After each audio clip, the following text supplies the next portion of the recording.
Good afternoon. I'm going to call this meeting of your State Board of Elections to order. Let me just say there's a lot going on down here today, and I appreciate everybody attending. It's a significant transition time. Years ago, when I was in the General Assembly, I would talk and I would tell people that coming down here for a session was the most interesting and exciting thing you could do in Richmond in the dead of winter for free. But sometimes you have to pay for parking. So, all right, Madam Secretary, would you call the roll? Sir. Chairman O'Bannon. Here. Vice Chair Dance. Here. Dr. Stolly. Here. Mr. Peterson. Here. And Secretary Alvis Long here. Great. Thank you very much. Would you present the minutes of our last meeting? Yes, Mr. Chairman, the December 1st, 2025 State Board of Elections meeting minutes have been distributed to the board for their review. If there are no corrections or additions, then I'd request that you ask for a motion to approve them as distributed and presented. Thank you. Is there a motion? So moved. Second. All right. Any discussion? Call the roll, please. Chairman O'Bannon. Aye. Vice Chair Dance. Aye. Dr. Stolly. Aye. Mr. Peterson. Aye. Secretary Alvis Long. Aye. All right. At this point, I'm going to open this meeting for public comment. As is the custom, we're going to let folks who wish to speak at public comment in the room in person first, and then we'll hear public comment from citizens on the video. Ms. Tyson, do we have anybody from in the room or from the citizenry? Wow. That's a little scary. All right, next item is our commissioner's report. Chairman O'Bannon, Vice Chair Dance, members of the board. Over the last 2 weeks, Virginia has had 4 special elections for Senate and House of Delegates. I'd like to thank the registrars, their staffs, electoral boards, and officers of election in Chesterfield, Richmond, Prince William, Stafford, Fairfax City, and Fairfax County for conducting these elections on tight timelines and for undertaking preparations for them during the holidays.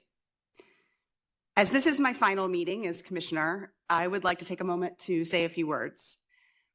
I am extremely proud of what we have accomplished over the past 4 years.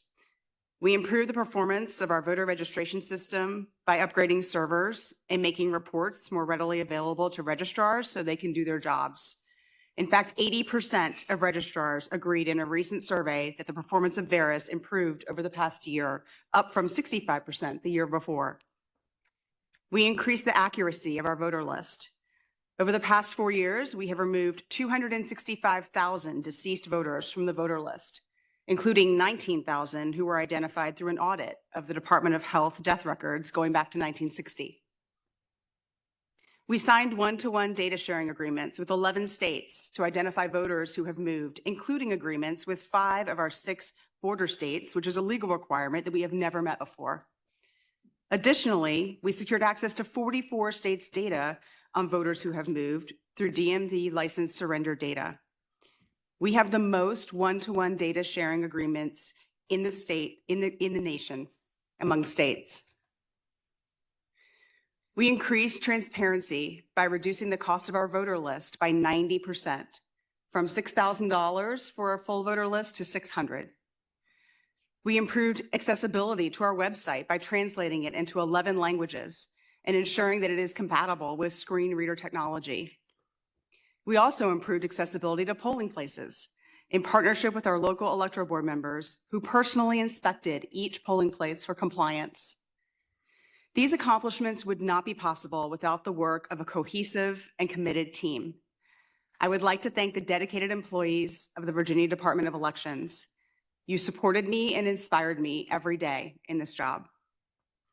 I would like to extend heartfelt thanks to the members of the State Board of Elections for your service. I have truly enjoyed working with each one of you and admire your commitment to the voters of Virginia. Finally, I would like to extend my gratitude to the public servants across the Commonwealth who make elections work. I have the deepest respect for the 133 general registrars, their staffs, and the electoral board members throughout Virginia. I've enjoyed visiting with each of you and seeing the important work that you do firsthand. And I am very grateful for the thousands of officers of election who interact directly with voters when they go to vote. Many people have asked me what my future plans are. I will share that the first thing I'm going to do next week is drive to my registrar's office and sign up to be an officer of election. We will have a lot of elections this year, and I'm excited to serve my fellow Virginians as they cast their ballots. Thank you. That completes my report. So I'm going to take a moment of privilege here and just thank Susan for all the work that she's done. I think she deserves an ovation.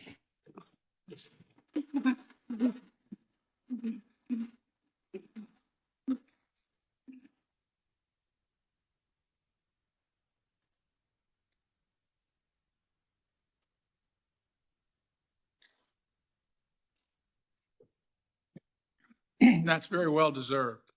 I also want to just thank our folks from the Attorney General's office, Dennis Polio, Andrew Murphy.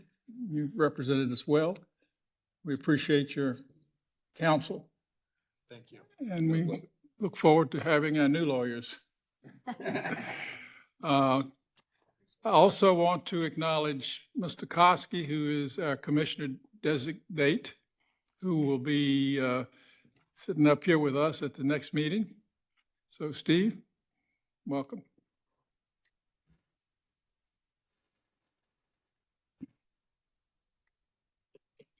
And for the other usual suspects, the five of us, we're on for the rest of the year.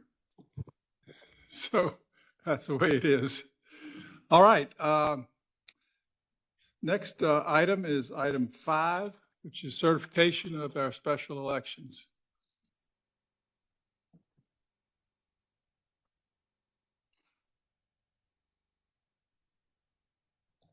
Thank you, Mr. Chairman and members of the board.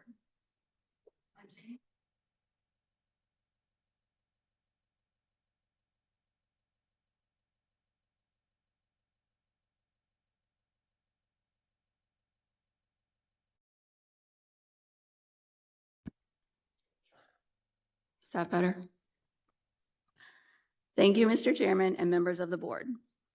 On January 6, 2026, special elections were held for the vacant Senate of Virginia 15th District and Virginia House of Delegates 77th District seats. Upon completion of these elections, local general registrars entered all relevant election data into election night reporting software and the Virginia Election and Registration System, also known as VERIS. In accordance with Virginia Code Section 24.2-679, within 7 days after the election, local electoral boards conducted provisional ballot meetings and canvasses to ascertain and certify election results for their localities.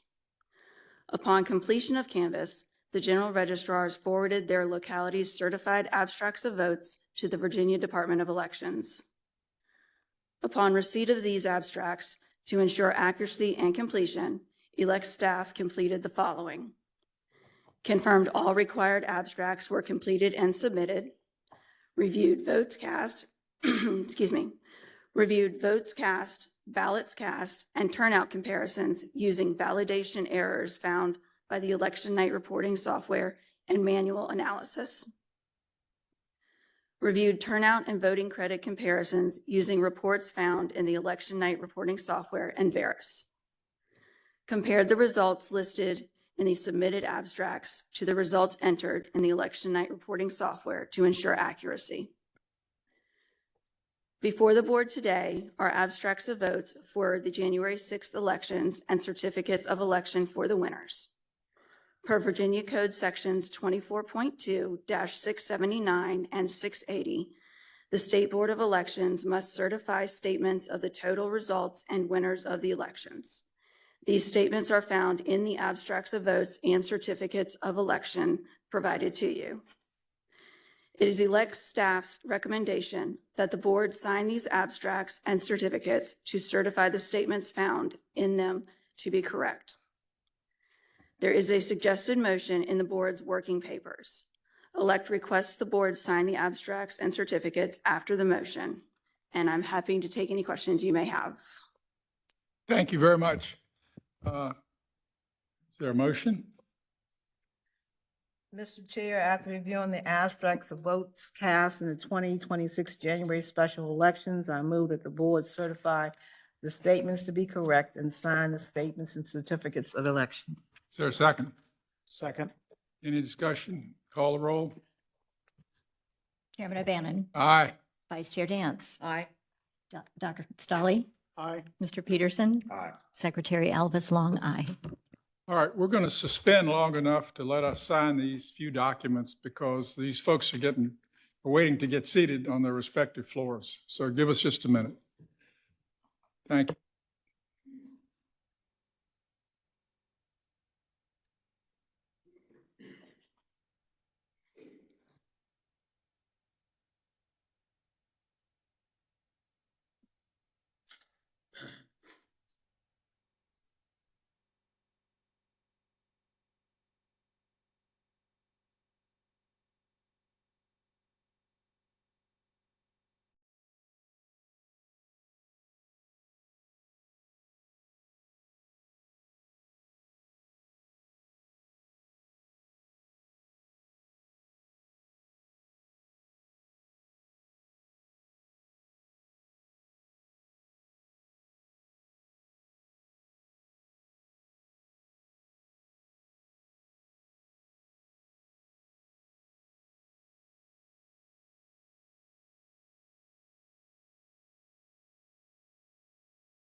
All right, thank you very much. We appreciate your indulgence in that. We'll get those certificates down to the respective victors.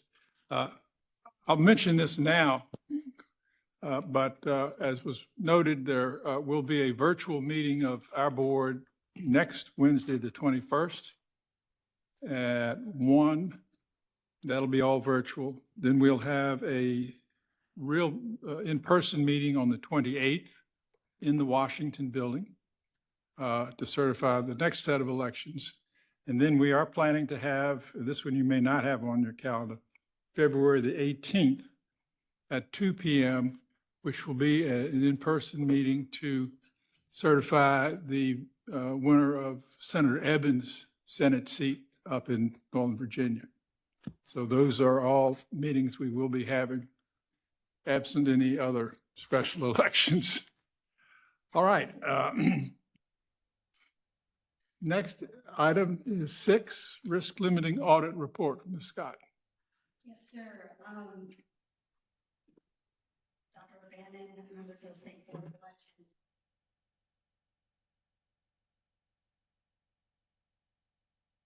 Localities coordinated a risk limiting audit for the Virginia House of Delegates race in the 92nd District involving Chesapeake and Norfolk. The general registrars, electoral board members, and staff there completed that RLA within a day, meeting the 10% risk limit set by the State Board of Elections. And pursuant to that same code section, elect must submit a report to the State Board of Elections that details the results of that audit and provides analysis of any discrepancies detected or lessons learned. That report is in your board working papers along with a suggested motion. And at this time, I will take any questions.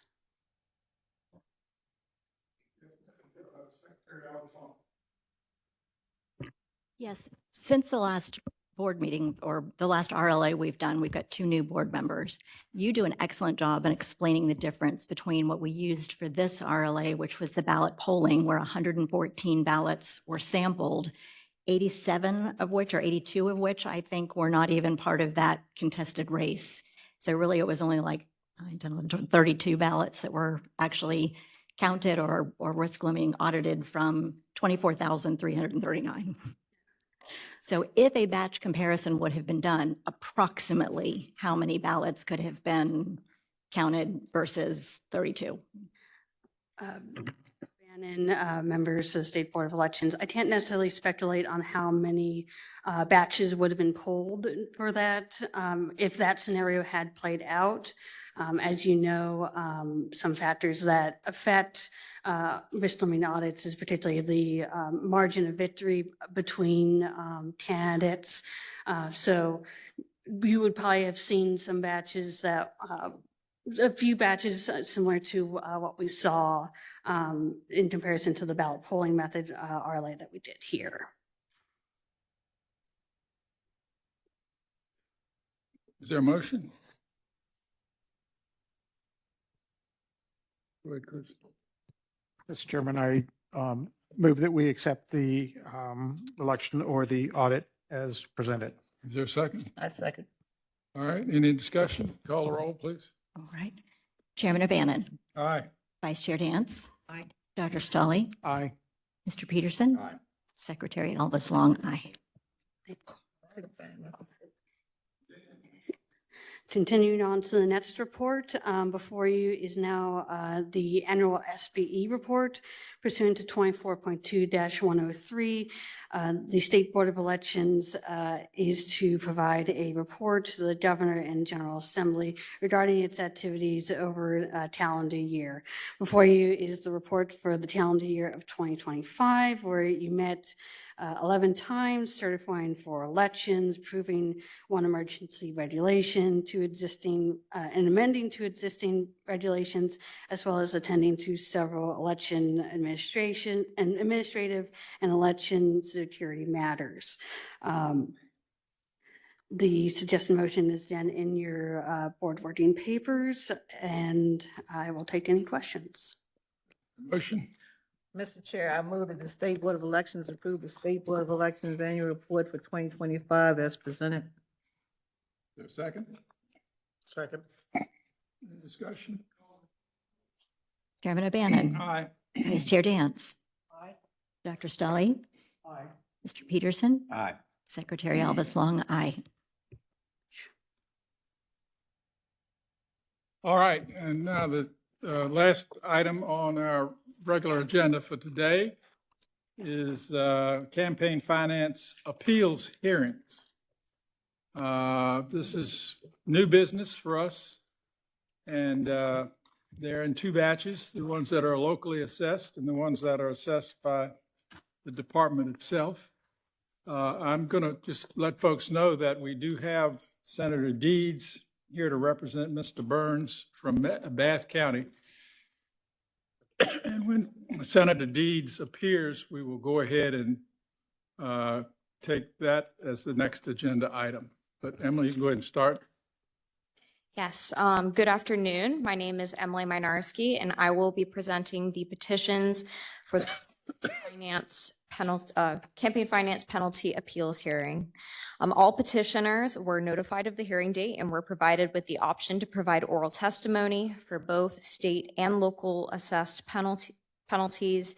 Elect staff are present to answer questions, and for the locally assessed penalties, the general registrars were requested to attend. For the sake of time, all provided petitioner grounds are summaries provided by elect, and full petitioner statements are included in the working papers. Please note that suggested motions are also included in the working papers for each petition. So, Mr. Chairman, if the board is ready, we will start with the locally assessed penalty petitions. That's fine. I just want to remind everybody that there are nice summary sheets here for each case, and that we have we have three options. We can grant the appeal, we can deny the appeal, or we can make a recommendation and vote on it for anywhere in between. So what we cannot do is forgive the filing of a document. I think that's accurate, Emily. Yes. All right, why don't you present the first case? All right, we have Thomas Burns. This was a petition that was continued from December 1st. The grounds provided by the petitioner stated that the candidate states that he lost access to his email on January 1st. Number 8. So we're good. I'm sorry. I apologize for any confusion. Yeah. When Senator Deeds appears, we will do Mr. Burns. Okay, Absent objection, there's a batch from Lunenburg County, so why don't we start on those Locally assessed. as part of the locally assessed, and then we'll do Mr. Burns when Senator Deeds is here. Thank you. Go right ahead. yeah, that's perfectly fine. All right, so if that is the case, we will go to Kathy Coffey for school board. This is the grounds provided by the petitioner was that the candidate treasurer has since passed away in 2023, and the state was not aware of the reports. The petitioner is William Coffey, who is the estate for Kathy Coffey. The total assessed penalties is $62,000 and $62,100. They're requesting full forgiveness. I will note that the estate has closed the committee with a final report, so the filing obligations have stopped. And I believe, I'm not sure if Mr. Coffey is available for oral testimony, but I believe the registrar is present. All right, let's follow the pattern here. Mr. Coffey, he's not online. Mr. Coffey is on the video conference call. All right, well, Mr. Coffey, we're glad to hear from you.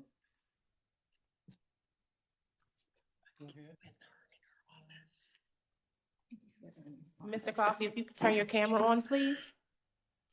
He's listed with my name, Ms. Tyson, Elisa Baldwin, Registrar for Lunenburg. And our camera is on. Do you see him? Yes, ma'am. Does he wish to speak? Do you want to add anything? No, I just, and I just didn't know anything about this. I'm not that already. Registrar have comments? No, Mr. Chairman and members of the board. This occurred, the candidate committee was formed, and the candidate passed away before her last term of office even had a chance to start.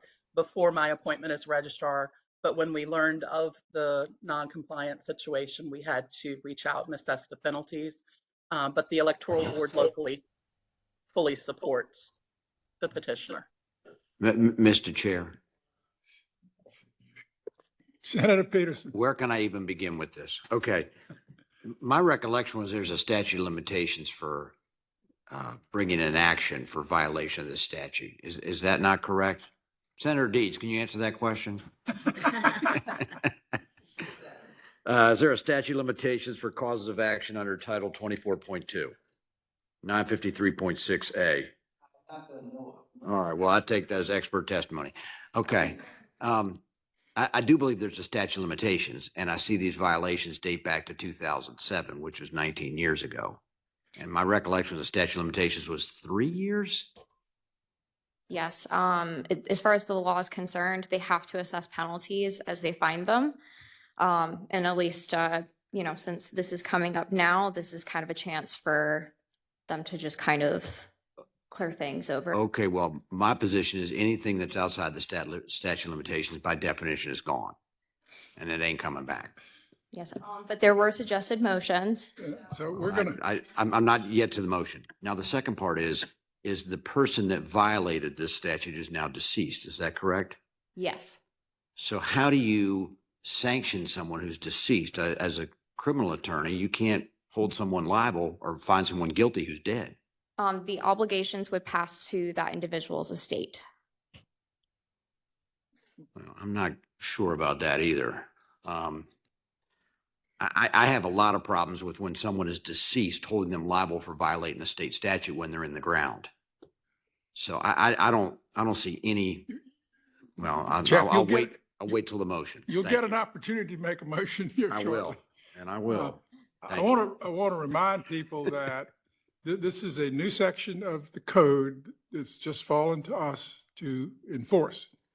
And I will also share with you that a former member of this board, Matthew Weinstein, is now in the Secretary of Administration's office. And one of the things I plan to do is chat with him possibly for next legislative session to have this looked at as far as this whole process of how a penalty can get to $62,000 for a violation like this.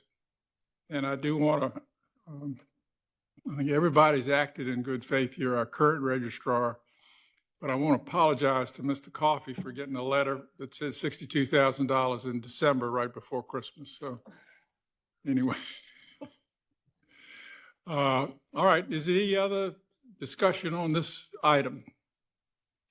Is there a motion? Your Honor, I would make a motion, and where are the, Your Honor, Your Honor.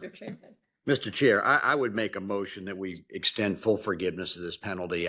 First of all, I think all of it is, it seems like all of it by definition is outside the statute of limitation. And secondly, the person is deceased. They can't be here to defend themselves, and they certainly should be held liable for penalties that accrued, not just after the statute of limitations, but after they were deceased. So I would move that all of it be forgiven. So I'm going to respectfully ask that, and I'll just make a point here as we go for consistency, that this particular case had no prior history of any errors in filing. But if you would actually read the motion that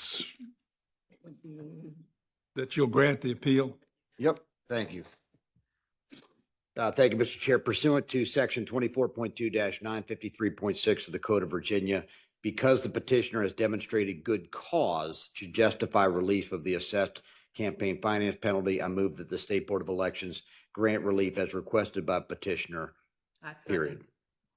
Properly made and seconded. Is there any discussion? Call the roll, please. Chairman O'Bannon. Aye. Vice Chair Dance. Aye. Dr. Stolly. Aye. Mr. Peterson. Aye. Secretary Elvis Long, aye. All right, thank you. Now, Emily, if you would move to item 7, which is Mr. Thomas Burns from Bath County, Mr. Burns. and present that case. Yes, so we're going to Thomas Burns. This was continued from December 1st. The provided grounds provided petitioner was that the candidate states he lost access to his email on January 2024 and did not receive email reminders.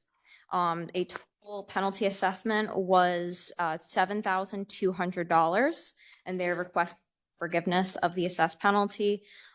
Elect has noted that the report that was required for filing was on December 7th, 2023. So this was prior to the loss of email access on January 1st, 2024. So he likely would have received 2 notices for the December 7th, 2023 reporting deadline. And that was provided in the elect supporting documents. All right, thank you. And now we'll hear from Mr. Burns and his counsel.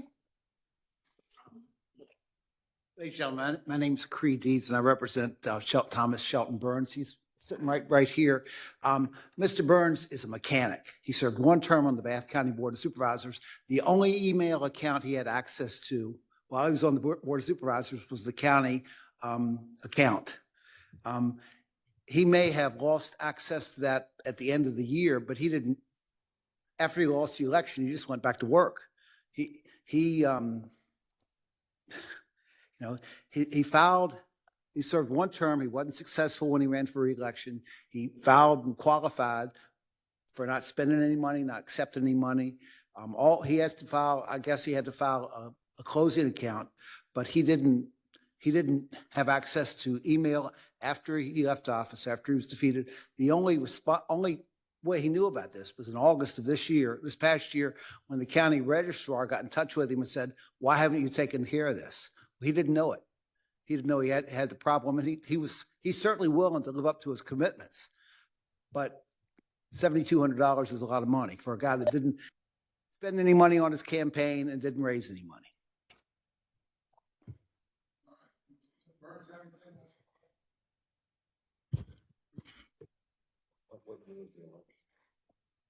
Yeah, I'd like to say that, I lost my email, or my email was cut off January 24.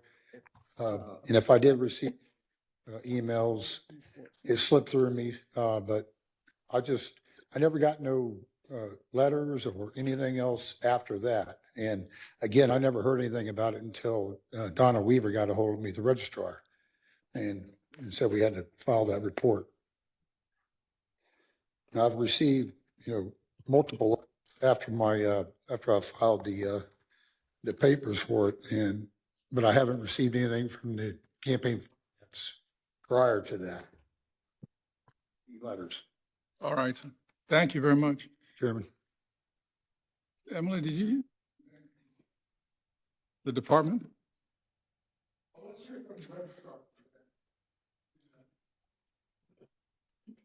That would be Donna Weaver. Oh, I'm here. Can you hear me? Yes, ma'am. Thank you for being online with us. Oh, you're welcome. I just want to say that I did not receive notices from campaign finance either that his account was in default prior to August 22nd of 2025. But as soon as I contacted Mr. Burns, we started working on it. That's when he found the issue. It was later down the road that he found the issue, but we finally got it taken care of in October. But I still had to assess the fine of $7,200, which, kind of hurts. When you know that he was not, he didn't file, he wasn't reporting any money, he didn't spend any money. And, that's just my take on it. Thank you very much for sharing that. Is there any discussion? Mr. Chairman, Yes. I just want to clarify that the final report has been filed and the account is closed. Okay. Mr. Chair. Senator Peterson. And I guess I'm going through the paperwork here, and I don't see what's the justification for $7,200. I see with the $100 initial fine, maybe council could. I think it was just penalty, wasn't it? So the penalties, so it's going to be for the first report that was due from December, and then it would be all the subsequent reports that would have fallen after, because if you do not file a final report, the reporting obligation continues until the final report has been filed. So every deadline that would have occurred past that point would have fallen within the candidate's responsibility. Mr. Chair, then we have a member of the Senate here. I think that there needs to be some type of cap on that. That's just, it's becoming, becomes disproportionate very quickly. So thank you. That's why I made my comment earlier about having somebody look at, if you understand mathematics, I think this is exponential and not linear. And so they go up each time. And so I think that's certainly something that's worth looking at, as well as the statute of limitations. But if there's any other discussion, is there a motion? Mr. Chair, Everybody's jumping for the mic. pursuant to section 24.2-93953.6 of the Code of Virginia, because the petitioner has demonstrated good cause to justify relief of the assessed campaign finance penalties, I move that the State Board of Elections grant relief as requested by the petitioner. Thank you. Is there a second? Second. Any discussion? Call the roll. Aye. Chairman O'Bannon, Vice Chair Dance, Aye. Dr. Stolly, Aye. Mr. Peterson, Aye. Secretary Elvis Long, aye. Thank you all. Thank you. All right. Ms. Mynarski, you can Yes. go back to Lunenburg. Yes, we will go back to Lunenburg. So we are going to move on to Kendall Lee for school board. The candidate was a write-in candidate after being appointed to the current office, and they were informed by the previous general registrar that he did not have to file anything. The total assessed penalties is $10,100. That was assessed by Alyssa Bowen. He is requesting full forgiveness of the assessed penalty, and elect has noted that the committee has closed the committee with a final report, so filing obligations have stopped.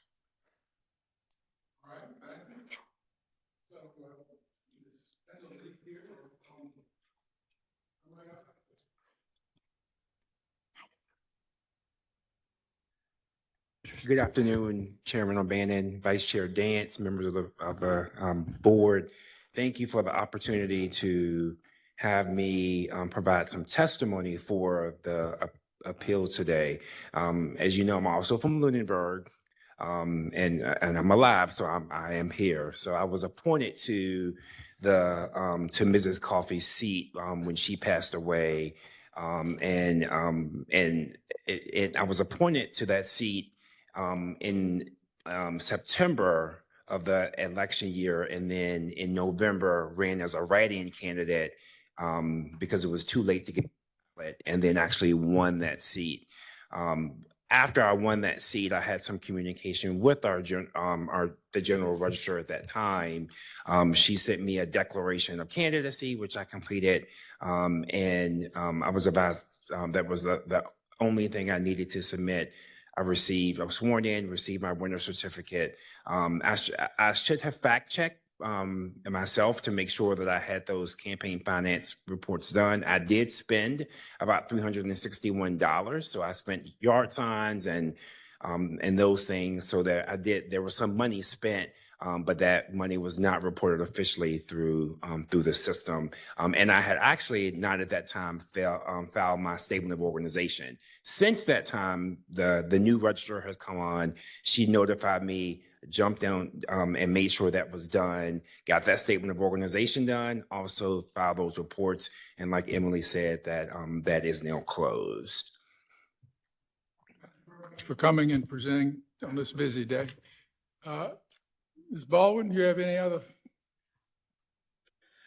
Mr. Chairman and Vice Chair Dance and members of the board, the Lunenburg Electoral Board and I fully support Dr. Lee's petition for relief due to administrative error, in that the prior GR not only gave inaccurate advice on the filing of the documentation he had, but also did not give him the courtesy of an initial assessment of $100, and instead resulted in the large accrual of fines.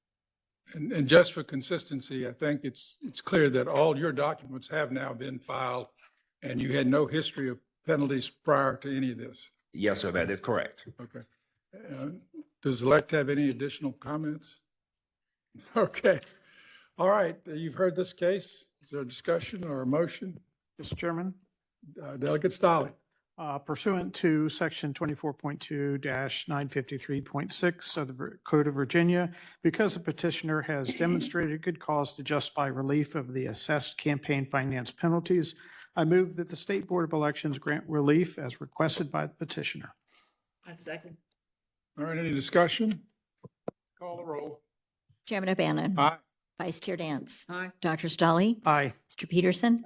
Secretary Elvis Long, aye. Thank you.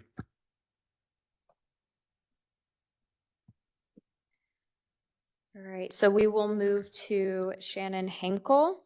So her grounds similar. The candidate alleged that she was informed by the previous general registrar that she did not need to file anything. Penalties were not administered in a timely fashion. So she was assessed a total of $14,100 in penalties.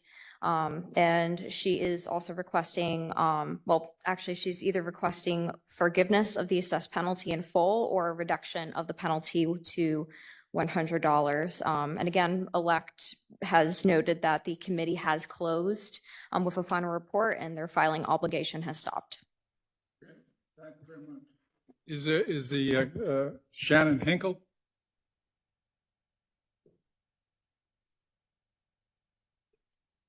Thanks for coming to Richmond today.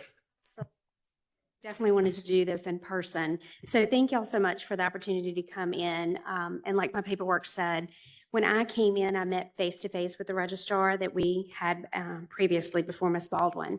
And at that time, I never, throughout my entire tenure, received money or spent any money. And at that time, she told me as long as I did not receive or spend, there was nothing further that I would need to do.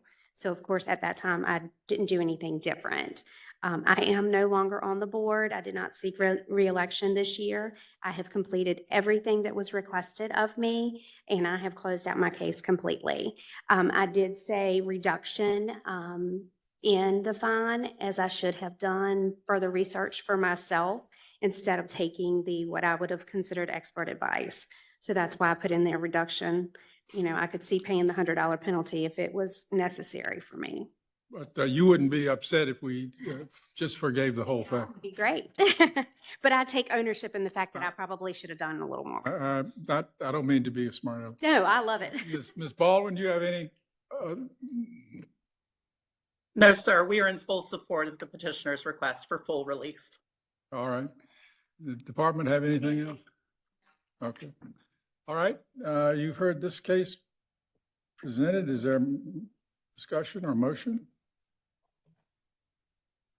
Mr. Chair, Yes, ma'am. pursuant to section 24.2-953.6 of the Code of Virginia, because petition has demonstrated good cause to justify relief of the assessed campaign finance penalty, I move that the State Board of Elections grant relief as requested by petitioner, the one that she requests that the full assessment be removed and be granted as release as requested.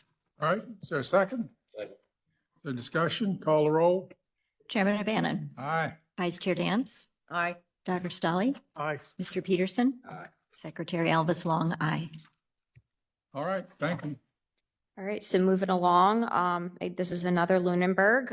This is for Craven 2021. I believe Mr. Tony Craven is here today. His grounds is that he ran as a write-in in 2021, and the candidate has alleged that he was informed by the previous general registrar that he did not need to file anything. Penalties were not administered in a timely fashion as well. And the total assessed penalties for this petition is $13,100, and he is requesting full forgiveness. He has closed the committee with a final report, and his filing obligation has stopped. All right. Is Mr. Craven here? Thanks for coming. We could have run a bus from Lunenburg. Probably needed one. Good afternoon, Chairman, Vice Chairman, and members of the board.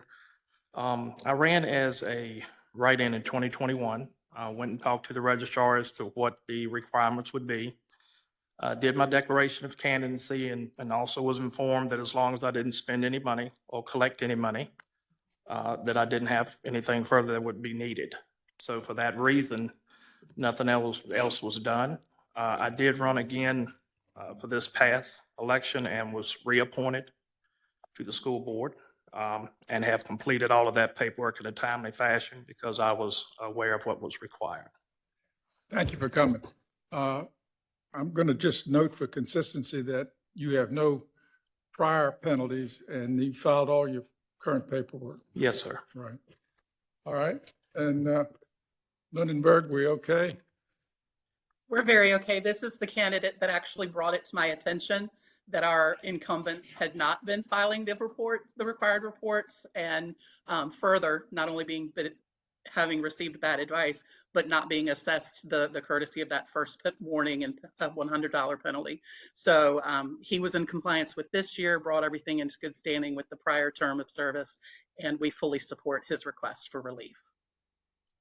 Thank you very much. Department have anything else? Nothing to add. All right.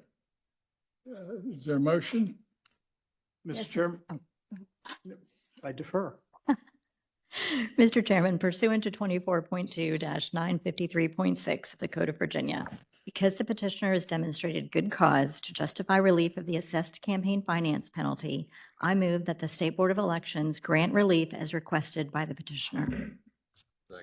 All right, properly made and seconded. Is there discussion? Let's vote. Chairman O'Bannon. Aye. Vice Chair Dance. Aye. Dr. Stolly. Aye. Mr. Peterson. Aye. Secretary Alves Long, aye. All right, thank you. All right, so this is actually our final penalty petition for Lunenburg. So this is for Doug Auble. I hope I pronounced that correct. The candidate alleged that he also was not informed by the previous general registrar and that he did not need to file anything, and that he was not administered the penalties in a timely fashion. His total penalties was $30,100, and he is also requesting full forgiveness. He has since closed the committee with a final report, and his filing obligation has stopped. Thank you very much. Is Mr. Aubel here? Are we pronouncing your name properly? Yes, sir. It's Auble. Aubel. Emily did a great job. Good afternoon, Chairman and members of the board. When I first ran in 15, went to the registrar's office and she handed me a pack of papers to fill out that thick. So I began to fill them out right there. She invited me into her little place where there was like a board table, and her and I sat there. We filled out the whole packet. What I had to do when I left was open a checking account separate from everything else and fund it with 100 of my dollars. If I did, when I brought the account number back, whatever she said, if you don't spend that money, you don't need to do anything else. But if you take in money or you spend more than the $100, you have to come back once you're after the election's over and fill out more paperwork and spend anything. Next time I ran, I did the same thing. Sat down in, I think, the same place, filled out the paperwork. She mentioned nothing different about the finance. She made sure I had the checking account with the $100 in it, and said I was great. Third time I ran, same thing. She did mention something about I could do this online. It'd be much easier. Let's do it right here. And then in, I don't know, late November, I get this letter from our register with a $37,000 fine.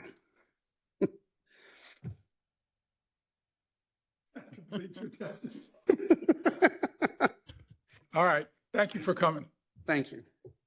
All right, Ms. Baldwin. Yes, Mr. Chair.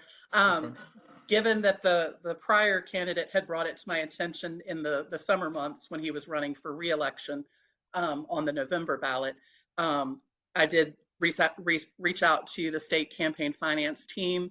And in the course of finding out who had open committees and had never even filed statements of organization, again, Mr. Auble was in that batch of discoveries for misinformation and not even having the exemption on file, which would have given him the protection, at least on the clock, of accruing penalties.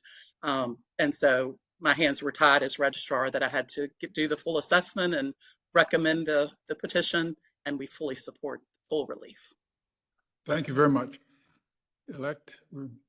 I have nothing to offer. Okay. And as far as advice or Is comments. there a motion on this case? Mr. Chairman, Yes, ma'am. pursuant to section 24.2-953.6 of the Code of Virginia, because the petitioner has demonstrated good cause to justify relief of the assessed campaign finance penalties, I move that the State Board of Elections grant relief as requested by the petitioner. Thank you. Is there a second? Second. Thank you. I'll just note for consistency that this person has no prior penalties of any kind. All his paperwork's been filed. So that is a motion properly made and seconded. Would you call the roll? Chairman O'Bannon. Aye. Vice Chair Dance. Aye. Dr. Stolly. Aye. Mr. Peterson. Aye. Secretary Elvis Long, aye. All right, let's move to another part of the state. All right, so yeah. So this one is going to be from Carroll County. So this is for William Robert Lyons. The candidate alleges that he had no knowledge of the late filings until August 20th, 2025, when he received invoice notice. He believed that he had previously filed the final report back in 2019. Please note that this was a continued appeal for petition back in November 17th. So he was assessed penalties for $16,300 from Stacy Rivas, and he is requesting full forgiveness. The only comment that elect has is that we assisted him with filing his final report. So I'm sorry, would you say that again? that elect has assisted the candidate with filing his final report, so his committee is. So his paperwork is all done.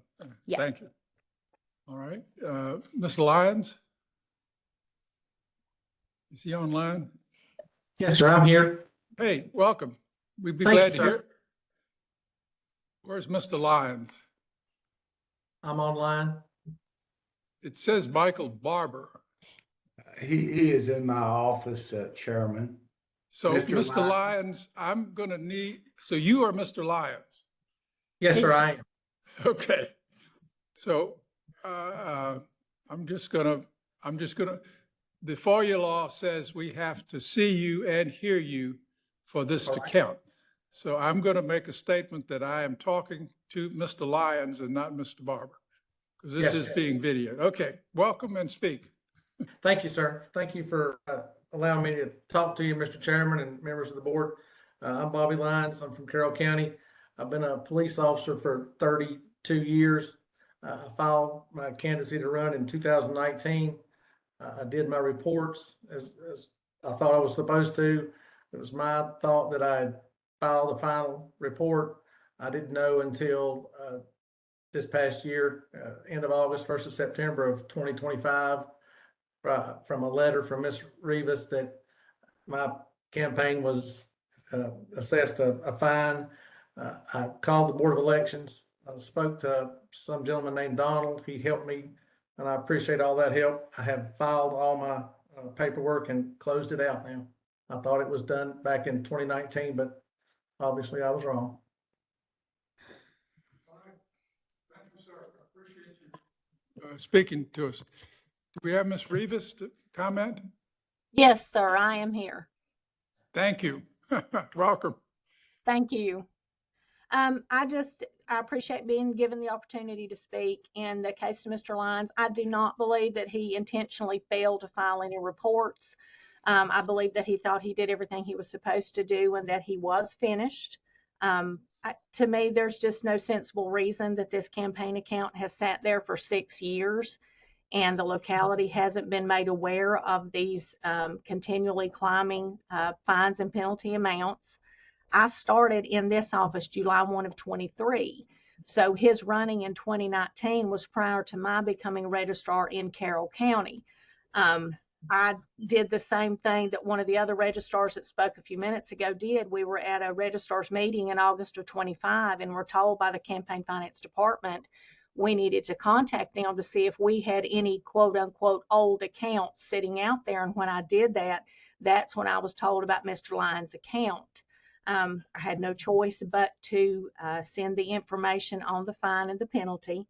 But had I not reached out and gotten an answer, I guess this would still be sitting there and still accruing penalties, which makes no sense to me. That just does not seem ethical in a professional or just an independent personal manner. We do support full forgiveness for this. We do not believe that he should be penalized in any capacity. And I do think that there needs to be some kind of major reform in communication between the state's campaign finance department and the local registrars for these delinquent accounts so that we do not run into these things in the future. Thank you. Thank you for your forthright testimony. All right, is there a motion? Mr. Chairman, I have a motion. Yes. Oh, let me just say for consistency that Mr. Lyons had no prior penalties and his paperwork is up to date now. Okay, thank you. Mr. Chairman, pursuant to Section 24.2-953.6 of the Code of Virginia, because a petitioner has demonstrated good cause to justify relief of the assessed campaign finance penalties, I move the State Board of Elections grant relief as requested by the petitioner. Thank you. Is there a second? Second. Lots of seconds. All right, is there absent discussion? Let's call the roll. Chairman O'Bannon. Aye. Vice Chair Dance. Aye. Dr. Stolly. Aye. Mr. Peterson. Aye. Secretary Elvis Long. Aye. All right, thank you. Emily, next. We will move along to Susan Kyle for the candidate alleges difficulty understanding how she was to file her reports. She was assessed a total of $3,100 from Page County, and she is requesting forgiveness of the assessed penalties in the amount of $1,100. Electus has comments stating that the candidate signed up for the incorrect filing method. So she initially indicated that she was using a vendor to file her reports. This led to confusion until Elect confirmed that she intended to use the Comet filing system to file her reports and then assisted her with making corrections. He also noted that the candidate did not log into Comet until after October 29th, after her missed deadlines. All right, thank you. So Susan Kyle, is she online or here? Yes, sir. I am here online.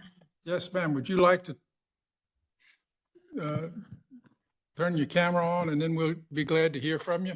So on my end, it indicates that my camera is turned on.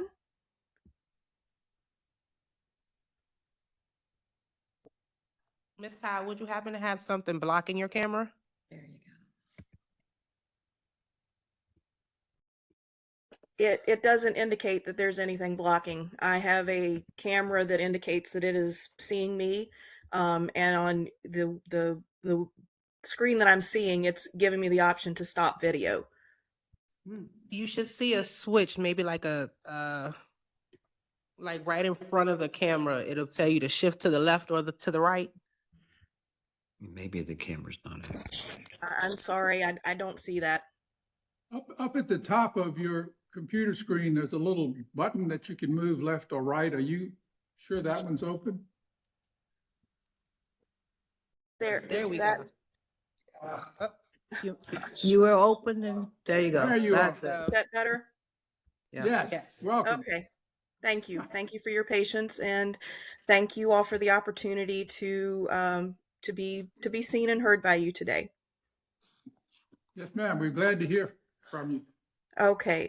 So as indicated, I am a novice candidate, so to speak. And when completing the articles of organization, I inadvertently signed up for a third-party vendor to do the reporting, finance reporting requirements for me.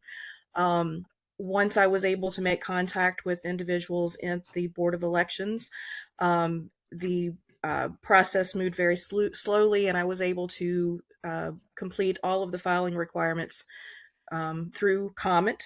And I would also like to report that no monies were ever I never gained any money. I never spent any money. And as of today, all of the reports have been timely completed. Thank you very much. The General Registrar from Page, Ms. Gaunt.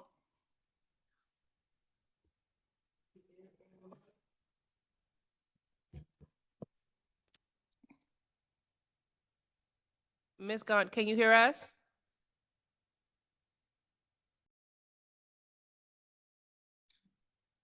That challenges the microphone in the bottom. Are you, okay, can you hear me now? There we go. Yeah. Yeah, Susan has taken care of everything, and I think the vendor issue caused most of the problems. We fully support dismissing this. It was a matter of communications and being a first-time candidate, maybe.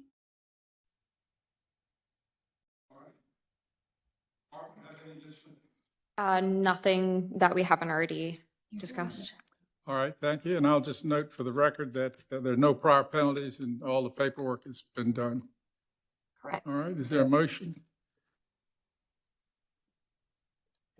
Mr. Chair, Senator? pursuant to section 24.2-953.6 of the Code of Virginia, because the petitioner has demonstrated good cause to justify relief of the assessed campaign finance penalty, I move that the State Board of Elections grant relief as requested by the petitioner.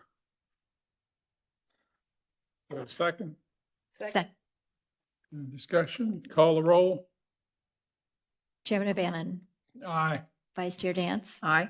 Dr. Stolly. Aye. Mr. Peterson. Aye. Secretary Elvis Long, aye. All right. Thank you all.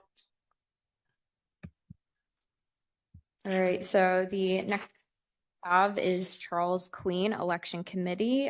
His provided grounds was that the candidate alleges difficulty filing the reports due to lack of support for filing the reports, and that the penalties were not assessed in a timely manner to allow correction.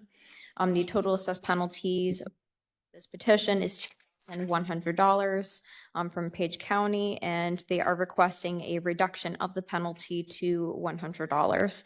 The only commentary that elect has is that there was no reported out during the missed deadlines in question. All right, thank you very much. Mr. Queen?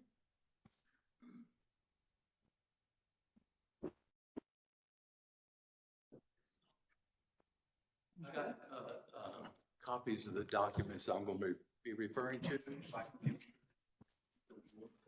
Ms. Tyson will be glad to. That's fine, Ms. Tyson, we'll get them out and put them in the documents. Go right ahead, sir. Thank you. I appreciate the opportunity for the board.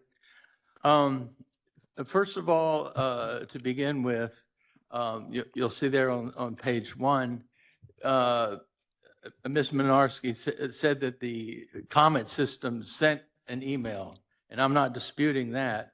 But when I went back to look at my email history, the only email that I received was the one on that date was the one instructing me how to log into the system. So what I'm alleging is that I was unaware there was any fines. And in fact, I was pretty surprised when I received a letter almost 3 months later. The second page is the report that comes out of the Department of Elections that shows the date received was 7/17. So this confirms that. However, in this document, nowhere does it indicate any penalties were assessed. I would think that the system knew that I was late by 2 days. So logic should be in this document to say, hey, you were assessed $100 and then explain what in the future. Now, the next page, which is the State Board of Elections policy, it talks about, down where I have it marked star, for penalties issued by the general registrars elect, which is the Department of Elections, shall direct general registrars to provide the penalty via certified mail. I receive that in regular mail. And then it also says general registrars must retain all documentation related to the mailing. So since it was sent regular mail, there obviously could not be any documentation. So I'm not, that seems to be a violation of your policy. The next one is the letter I received from Ms. Gant relating the fine of a total of $2,100. So, and then the following shows the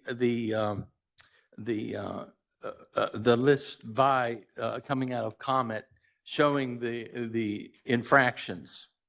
Now, the following document is the letter that I wrote to the Page County School Board, and it says, please accept this letter as notice that I'm vacating my position as a District 5 representative on the Page County School Board effective January 12th.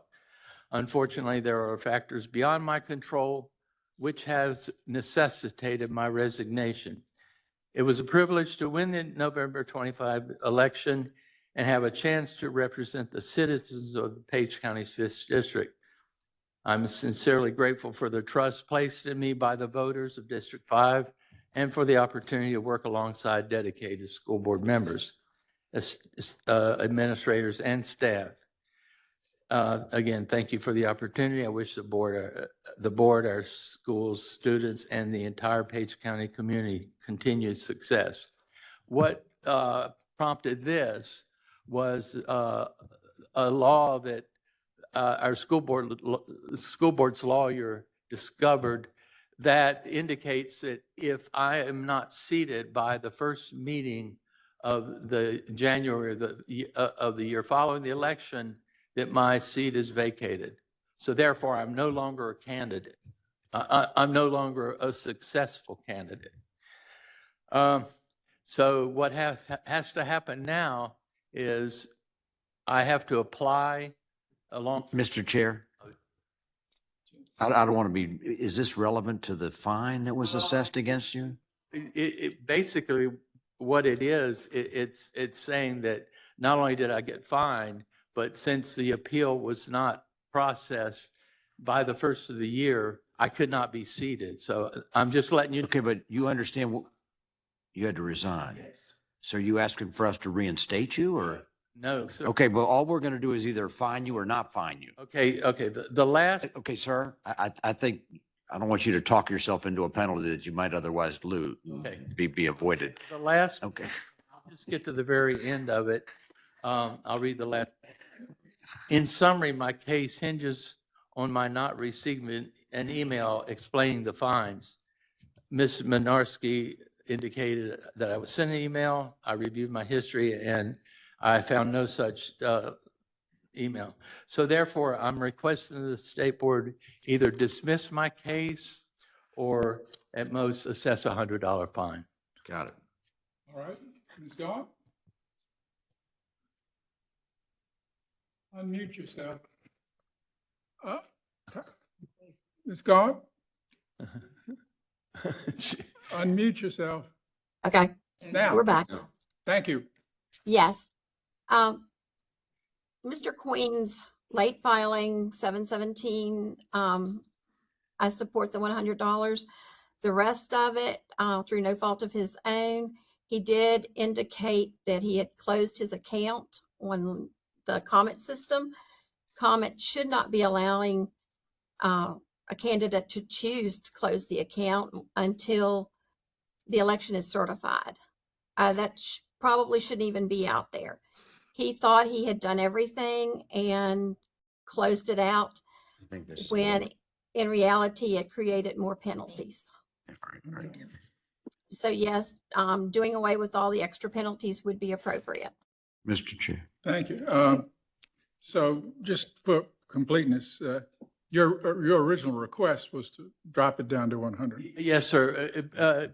I'm saying either dismiss it or make it $100, and I can live with either one. All right, sir. Mr. Is there a Chair. motion? Mr. Chair. No? Senator Peterson. Yeah, pursuant to section 24.2-953.6 of the Code of Virginia, because the petitioner has demonstrated good cause to justify relief of the assessed campaign finance penalty, I move the state board grant relief as requested by the petitioner, reducing the fine to $100. Thank you. Is there a I second? second. That's properly seconded. Any discussion? Please call the roll. Yes, Chairman O'Bannon. Aye. Vice Chair Dance. Aye. Dr. Stolly. Aye. Mr. Peterson. Aye. Secretary Elvis Long, aye.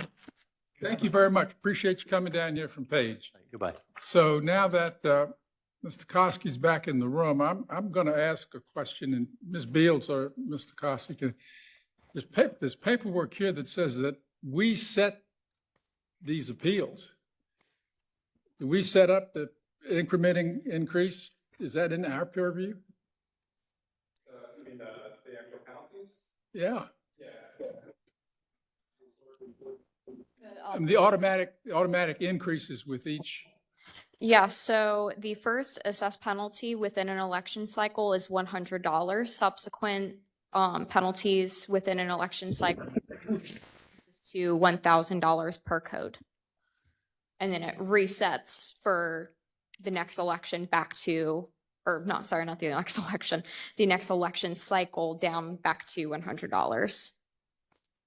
And there are no, I mean, this may not be the right time or place to do this, but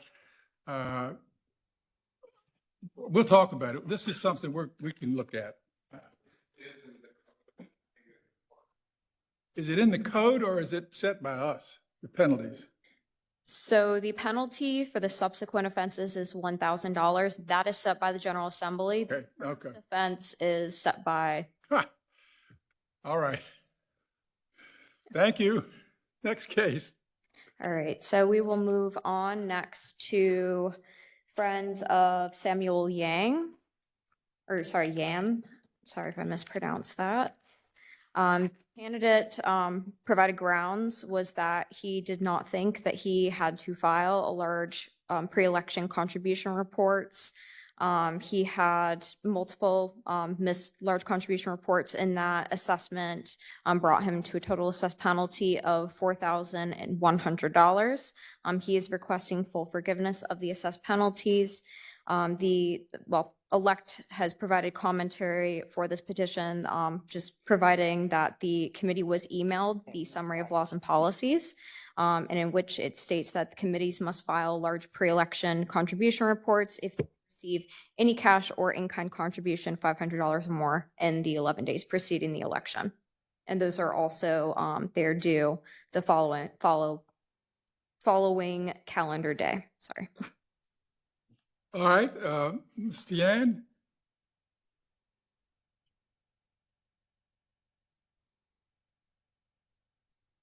Oh, can you hear me? This is Mr. Yan. Yes, sir. Welcome. Okay. Thank you, Chair and the board. Today gave me the opportunity to talk. Yeah, I'm the candidate myself. The committee is my committee. As you can tell, I'm a first generation immigrant. I have strong accent to bear with me. And also I'm the first time candidate. For the fine, yeah, we received the notice in the email after the election on the November 17th. We got a shock because we don't have any money left in the bank. And also we just probably overlooked the regulation because that's buried under, now I find out it's not for no regular reports that we thought we do everything regular. So just didn't pay too much attention. Well, still don't have time to pay attention. But we did file all the report on time, no miss, everything. So we did our best effort to compile with all the election policies. Just to ask for your forgiveness. of the missing that report. Actually, we filed the report 2 days after election.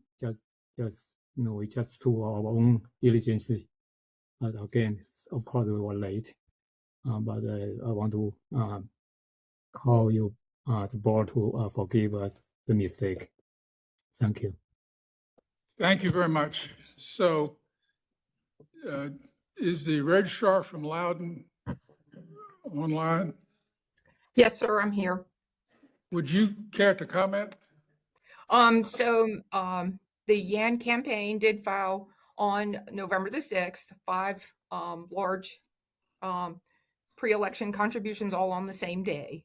And so, of course, then we find them based on the schedule, $100 for the first one and $1,000 for the others. And so therefore the penalty is $4,100 because he had been filing all of his reports on time. So just so I understand, what we're talking about here is the candidate's obligation to file within a short period of time large dollar contributions, and that there was a series of such contributions. And this candidate did not report any of those until after the election. Yes, sir. Yeah. That's correct. Okay.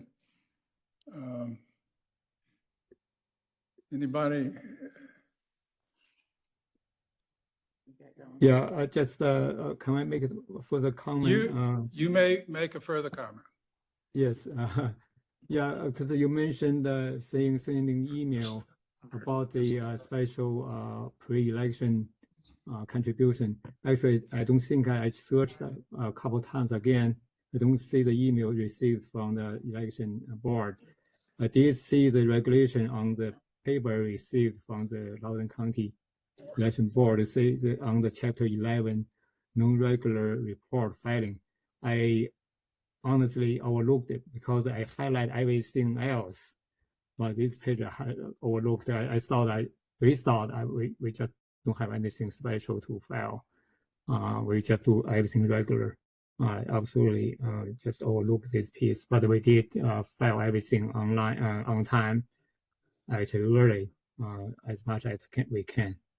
Yeah, this, as soon as he knew he was supposed to do it. So I don't want to prolong.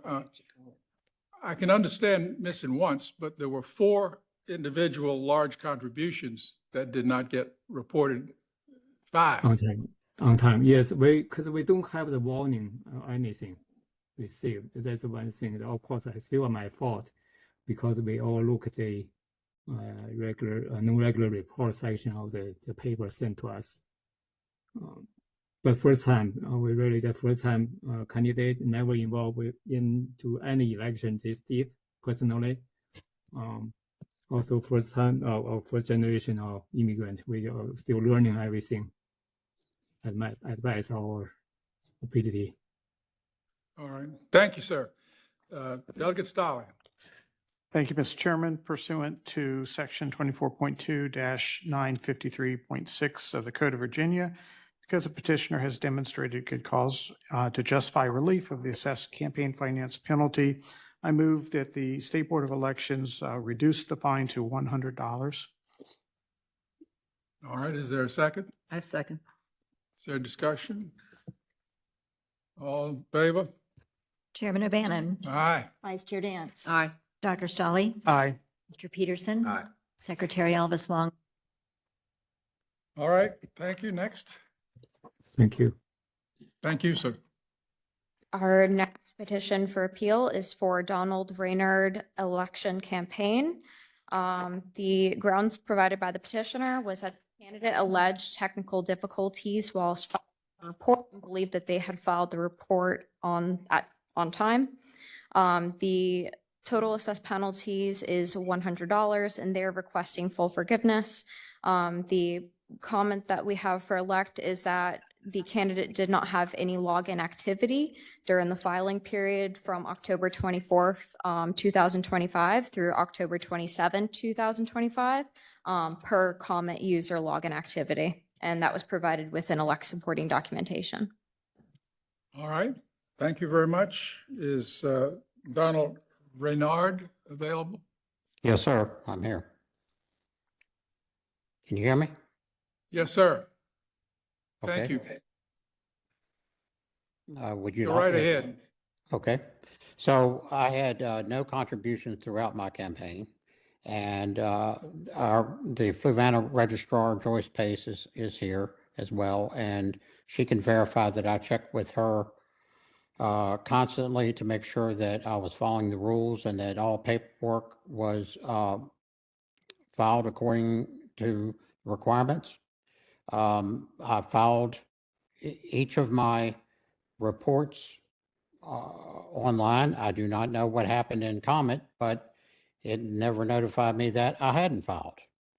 So I did not know, this filing period that it says I did not file for was in October, which was in the midst of the final components of the campaign. And so I never logged back in to check that whether it was accepted or not, because I was basically working most of my waking hours on the campaign. This was a special election, and so it never started until July 31st, and then ended, according to the election. So I did not realize that I hadn't filed or that it hadn't accepted it until I tried to do my November report, and I went back in immediately and updated it then and made that my final report. And I verified it with Joyce at that point in time that that was my final report. So I've tried to follow the laws and regulations 100%. And I just think this whole process is a deterrent to anybody running for local office. Fluvanna Registrar available? Yes, she is. Yes, I am. Hello, can you hear me? Yes, ma'am. Yes, hello. Mr. Renard did come to my office a couple of times after he got the notice that he had filed late, excuse me. And I asked him if he had received notice or that he had a confirmation for filing. And he said he had not had time to check. I am in agreement that he is a first-time candidate and didn't know quite all the rules. And maybe really was busy and did not have time to attend to his filings as he should have.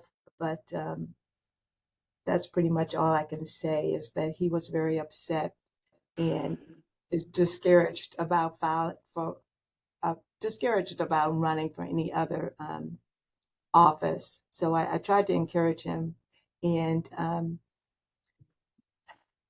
I just think it was just him being busy, and he did not keep close check on his filing. Thank you very much. We appreciate your presence to testify today. Elect, I guess you've already presented your, We do not have any additional commentary. okay. Is there a motion? Mr. Chairman, just a quick question. Yeah. Have all reports been filed and a final report filed for this? Yes. Yes, including the one that was missed and caused the penalty. Those were all filed in December. Mr. Chairman, pursuant to section 24.2-953.6 of the Code of Virginia, because the petitioner has demonstrated good cause to justify relief of the assessed campaign finance penalty, I move that the State Board of Elections grant relief as requested by the petitioner. And that is $100. Okay, that is a motion properly made and seconded. Any other? All right, we're the adjudicating body on these appeals, so that's a properly made motion, and call the roll. Chairman O'Bannon. Aye. Vice Chair Dance. Aye. Dr. Stolly. Aye. Mr. Peterson. Aye. Secretary Elvis Long. Aye. All right, the last local. I promise we're halfway through. So the Friends of Maurice Neblett for mayor is next.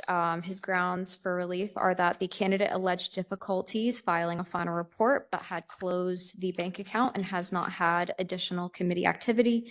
The assessed penalty was $100 assessed by Richmond City, and he is requesting forgiveness of the assessed penalty. Comments from elect was that the candidate contacted elect on October 25, 2025. And alleged that due to not being a candidate for public office in 2025, that this committee should not be subject to current filing requirements. This committee was emailed the summary of laws and policies, which stated that committees must file in non-election years until a report has been filed. And the candidate did request assistance to file their final report at this point. Thank you very much. Is Mr. Neblett online or here? Good afternoon. Yes, thank you all. Mr. Neblett, can you turn your camera on? I'm actually dialed in. Can you all hear me? Yeah, he called in.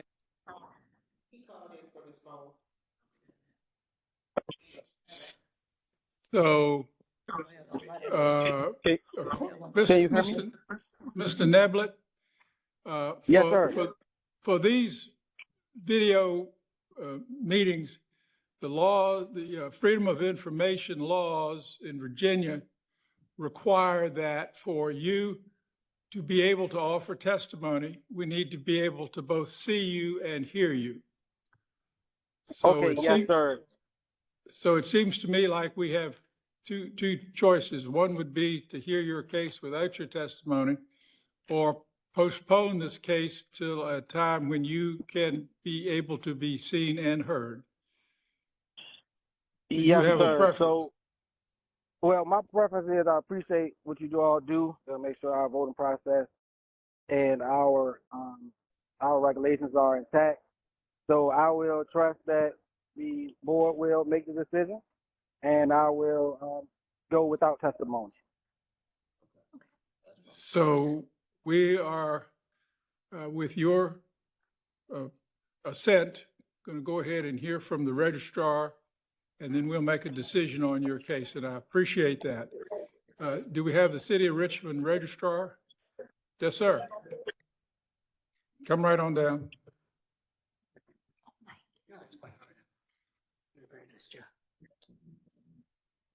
Sure. You guys hear me okay? Sure. This is David Levine, General Registrar for the City of Richmond. So with regards to Mr. Neblett, we found that for his report that was due on July 15th that he had failed to file. We subsequently sent him a certified letter that went out in October of 2025, assessing him a penalty of $100. We find that, based on the information that we have here under 24.2953.6A, that it appeared that there wasn't anything that was shared with us that might have made it impracticable for him to file.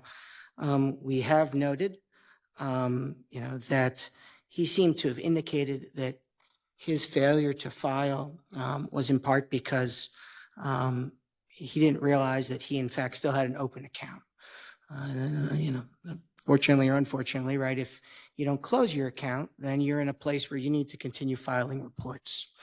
It's also worth noting that, sometime after we had sent the letter and he had reached out with the state that he was able to file a report. I think it was on October 28th, and that he was able to file a final report on October 29th. I think that really puts us in a bit of a hard place here, but I would say that based on, the law as we see it, right, that he should be fined $100 for his failure to file in a timely manner. And I'm here for the board if they have any questions regarding this. Could I ask? Thank you very much. You have a question? Is this his first time running for office? is this his first time running for office? I would have to look and see. You're obviously referring to he ran for mayor in 2024. I can look and see if Mr. Neblett, I'm happy to go and take a look or talk to my colleagues and see if he had run previously. Yeah, sometimes the first go with this, you might miss something or whatever. That's what I wanted to know. So if he had first time running for something and he, Mr. Neblett's still on, well, we can't take his testimony. We can't Okay. take the answer. yeah. All right. All right. Any other questions of the board? Any additional testimony from elect? Okay, now, is there a motion? Forgive me, Chair. I just want to note here as I'm taking a look at the reports from Maurice Neblett. Again, I want to thank my colleagues, the city of Richmond, for this, that it does appear that he was filing reports previous to that one in a what appears to be a pretty timely manner. And so again, I can't speak to his state of mind, but reports before that, for example, his report from November 29th, 2024 to December 21st, 2024, he did file a report on January 15th, 2025. Previous to that, from 25th of 2024 to November 28th of 2024. Mr. Chair, Senator Peterson? I don't think we need any more information. I think we're prepared to act. Thank you, Mr. Chair. I pursuant to 24.2-953.6 of the Code of Virginia,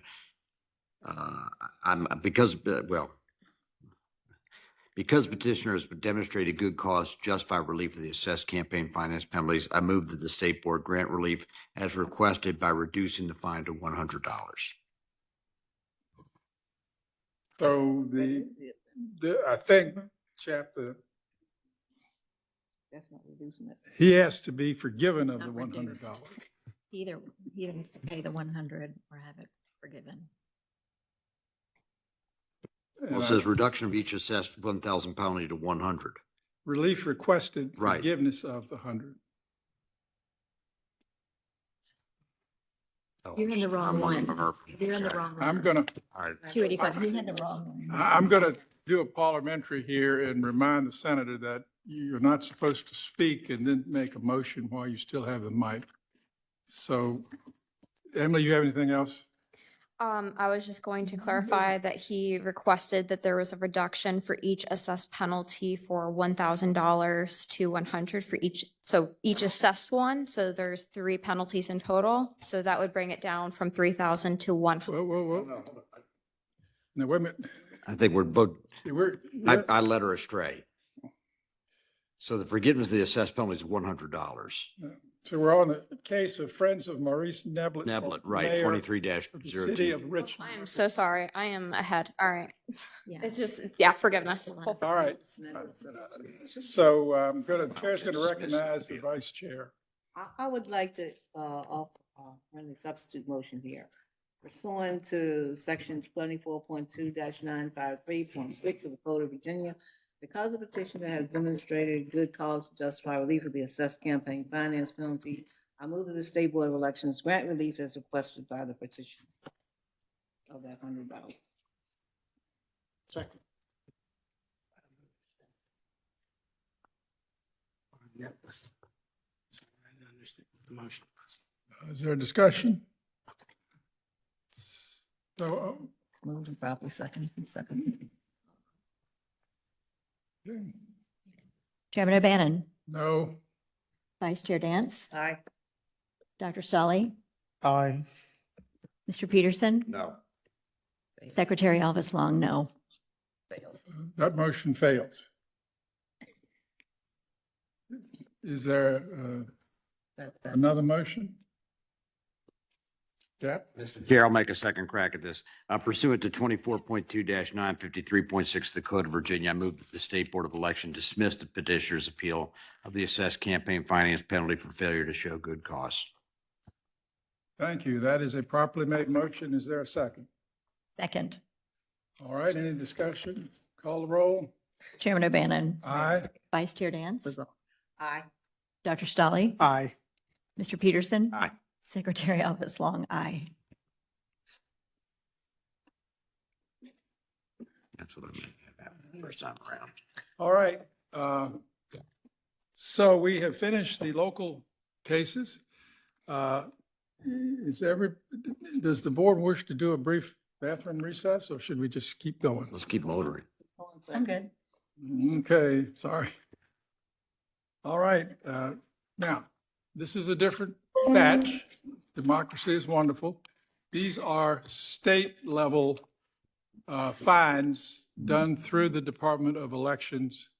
And we have heard some of these before. So why don't you go ahead and present? So the first penalty appeal that we have is for Kathleen Murphy for delegate. This was continued from December 1st. Cited grounds with that is that the petitioner serves as treasurer to the committee and has been unable to file reports timely due to illness of his spouse. The petitioner also alleges that he did not receive any notices. The total assessed penalties is $3,000. He is requesting a reduction of each assessed penalty from $1,000 to $100, so that would take the total assessed penalties to a decrease to $300 total.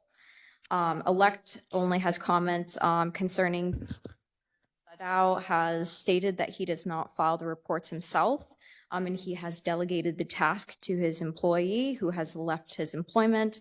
And Mr. Sadao never took over the responsibility or appointed a new individual to file those reports until recently. The committee has stated that they did rely on reminders outside of elect. And that concludes our commentary. Yeah, we heard comments from Mr. Sadao at the last meeting. So unless there's Mr. Chair. desire to hear that again, I think we can probably adjudicate this. Yeah, Mr. Chair, I'm prepared to make a motion. Yes, sir.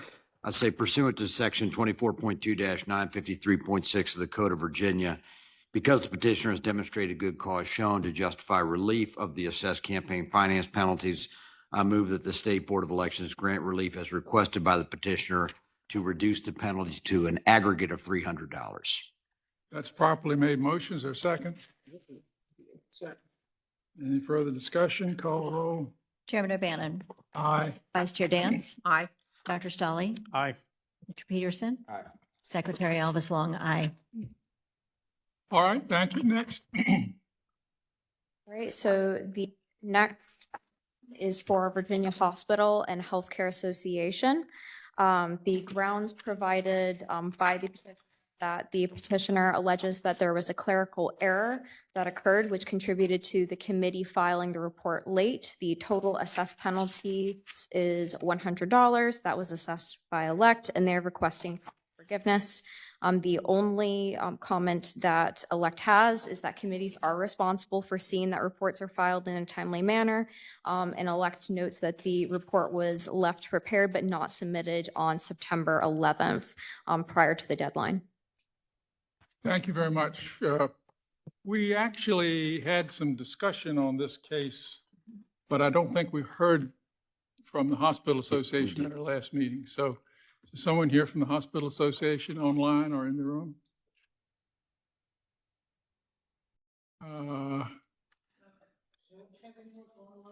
Mr. Chair. Senator Peterson. My recollection was we had a conversation about whether or not if members There were had received a conflicts. donation, there was a conflict, and we've received the advice that there's not a conflict. And that being the case, I'm prepared to make a motion unless you want to have a conversation about it. No, sir. I think there may be one member who may need to abstain because he has in fact donated to this PAC. But Okay. otherwise, you have the floor. Thank you, Mr. Chair. I say pursuant to section 24.2-953.6 of the Code of Virginia, I move the State Board of Elections dismiss the petitioner's appeal of the assessed campaign finance penalty for failure to show good cause.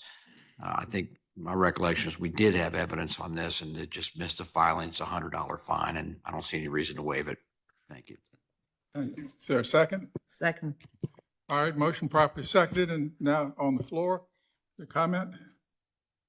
All right, call the roll. Chairman O'Bannon. Aye. Vice Chair Dance. Aye. Dr. Stolly. Mr. Peterson. Aye. Secretary Elvis Long, aye. All right.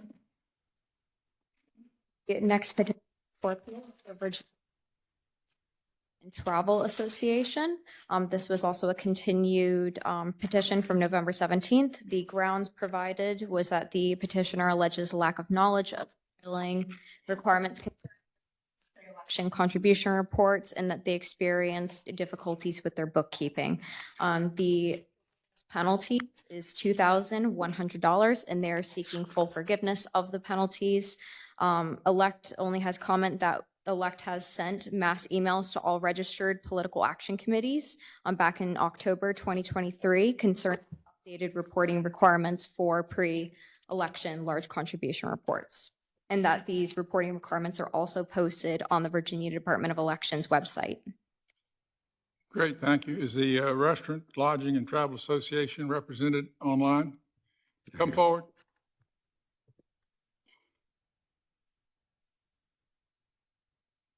Welcome. Mr. Chairman, members of the board, Tommy Herbert, Virginia Restaurant, Lodging, and Travel Association. I believe I'd given short comments to this board back in December, but I'm certainly happy to go back over it or happy to answer any questions.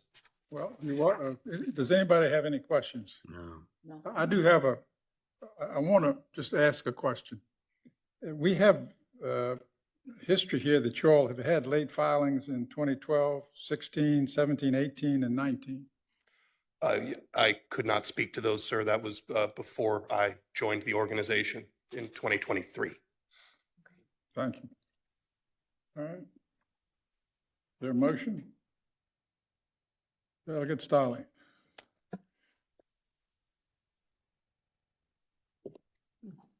Thank you, Mr. Chairman. Pursuant to Section 24.2-953.6 of the Code of Virginia, because the petitioner has demonstrated good cause for relief, the assessed campaign finance penalties, I move the State Board reduce the penalty to $1,000. All right, that's a motion properly made. Is there a second? Second. All right, properly made and seconded. Is there discussion? Call the roll. Chairman O'Bannon. Aye. Vice Chair Dance. Aye. Dr. Stolly. Aye. Peterson. Aye. Secretary Elvis Long. Aye. You had a good day. Thank you, sir. Next. So next is Virginia Natural Gas PAC. They were also continued from November 17th. The grounds provided for relief was that the petitioners alleged a technical difficulty occurred when they attempted to submit a report. The penalty was assessed at $100 and they're requesting full forgiveness. Elect has provided comment that Elect did research the alleged technical difficulty and found no evidence. The screenshot provided by the committee indicates that the upload was successful and generated in that report, but it appears that they never continued to submit that report. Elect requested additional information regarding the alleged difficulty, but no additional information was provided by the petitioner upon request. All right, thank you. Anybody from the Virginia Natural Gas PAC online? Yes, I am Justin Phillips. I'm representing Virginia Natural Gas. Yes, sir. So good afternoon. Thank you for having me. Like I said, my name is Justin Phillips. I'm here to appeal the $100 charge. We filed this report 2 minutes late at 12:02 a.m. on October 16th after having some technical errors. This was a delay in disclosure. It was not purposeful. There was no missing information, no financial impact. The committee has been in good standing for forever. And given the 2-minute delay, we request that the $100 fine be waived. Thanks for the consideration. Thank you very much for speaking. I will note that our records indicate that your PAC did have a late filing in 2014 and 2013, which might have been before your time, but it's included. It definitely was. Yes. Is included in forever.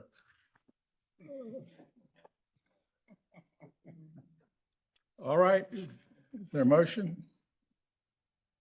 Go ahead. Mr. Chair, I'd make a motion pursuant to section 24.2-953.6 of the Code of Virginia, because the petitioner has demonstrated good cause to justify relief of the assessed campaign finance penalty. I move the state board grant relief as requested, which is forgiving the $100 fine. Is there a second? Second. Motion properly made and seconded. Is there further discussion? Call the roll. Chairman O'Bannon. Aye. Vice Chair Dance. Aye. Dr. Stolly. Aye. Mr. Peterson. Secretary Elvis Long, aye. All right, next. Thank you all.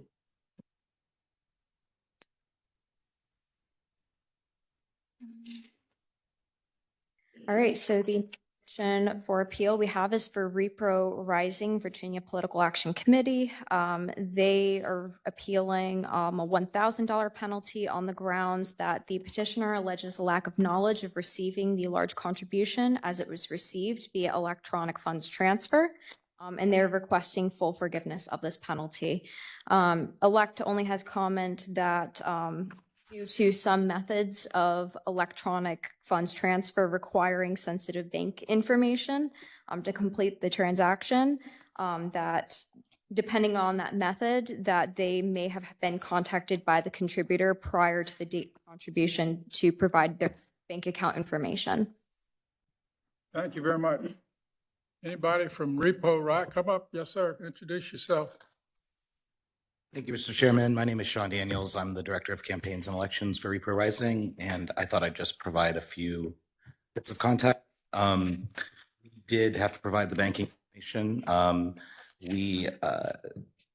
Most of our staff is new. They not all have access to the bank account, including the director.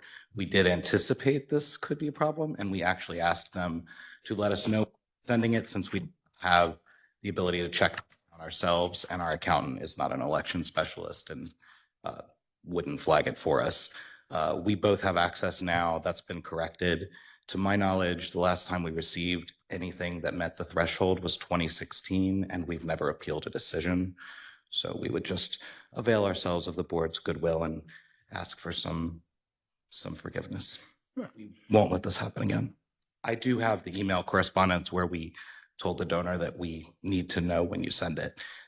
We asked them on the 22nd to tell us. They sent it on the 23rd and then told us on the 28th. We filed on the 28th and didn't spend it until we had. Thank you, sir. Explanation. Anybody online? Okay. Any? Do you want the emails? That's fine. He's welcome to do that. All right. Thank you. It's 2 pages each, and there are 3 copies. I apologize. I didn't know I'd be appearing today. So actually, hold on, that goes with his. Thank you.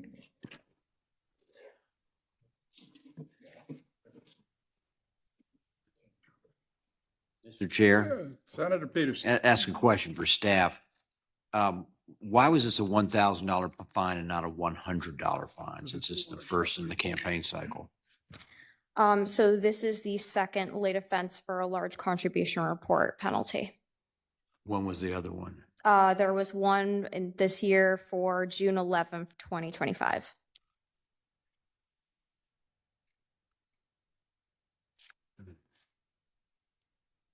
Yeah, that's listed under late filing history. Okay, I see it. Okay.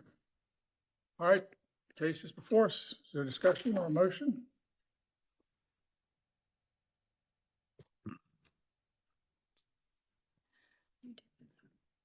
Delegate Stoller. Mr. Chairman, pursuant to section 24.2-953.6 of the Code of Virginia, I move the State Board of Elections dismiss the petitioner's appeal of the assessed campaign finance penalty for failure to show good cause. Thank you. Is there a second?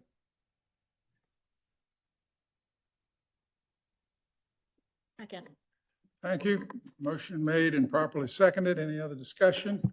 Please call the roll. Chairman O'Bannon. Aye. Vice Chair Dance. Aye.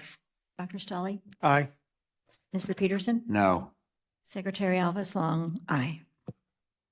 All right, thank you.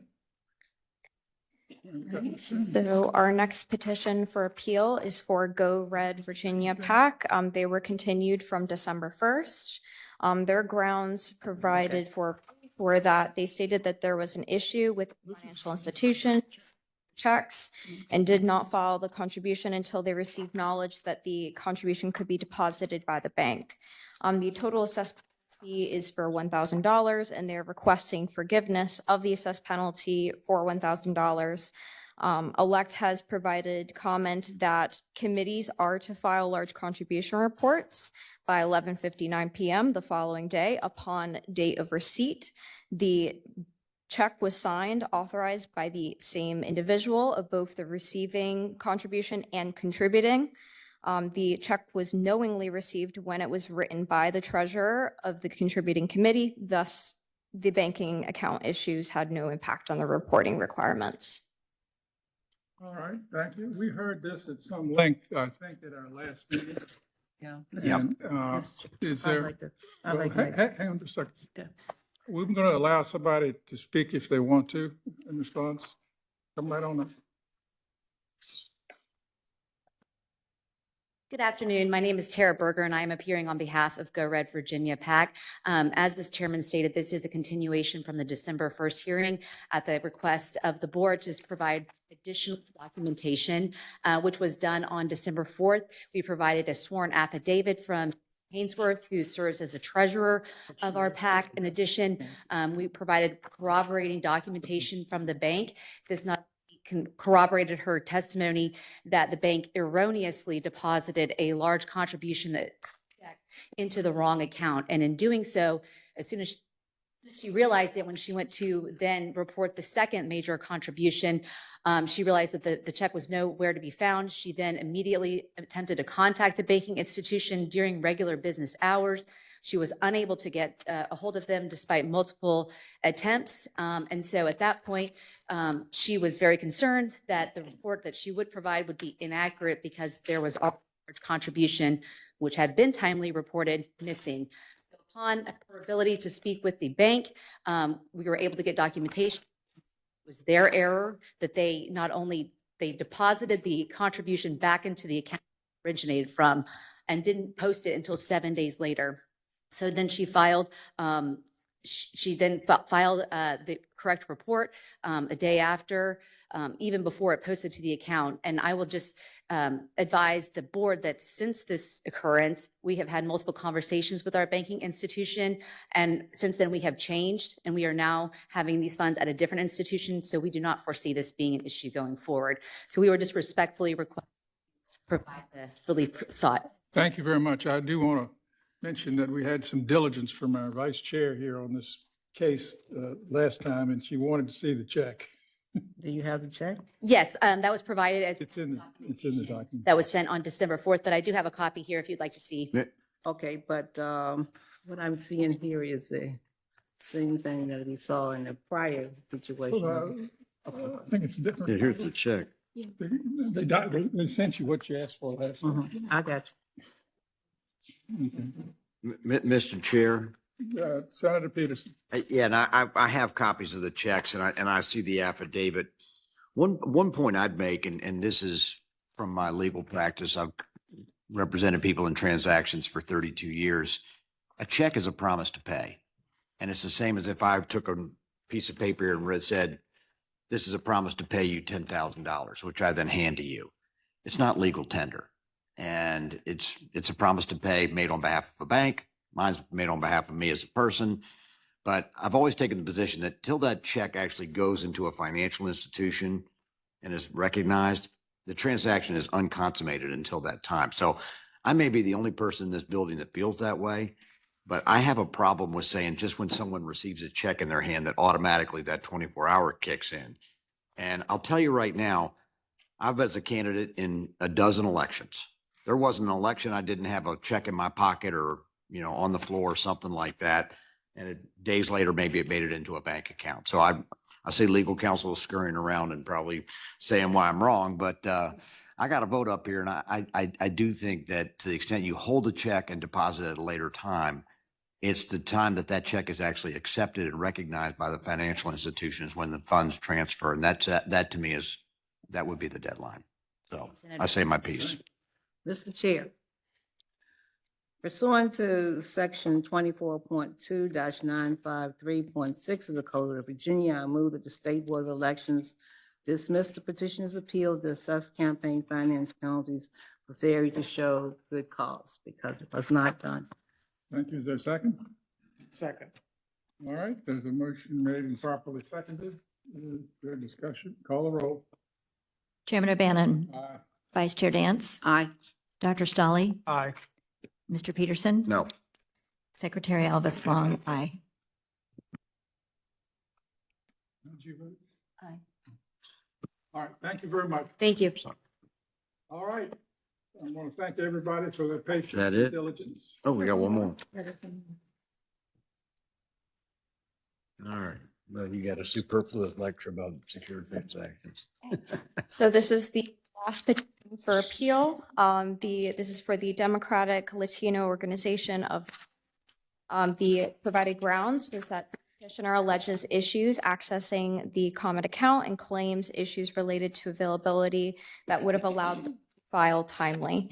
The total assessment is for $100, and they're requesting that it be either forgiving entirely or to $500. Elect only has comments stating that the committee did not have a logged attempt until after the deadline had passed, and committees can reset their passwords and comment.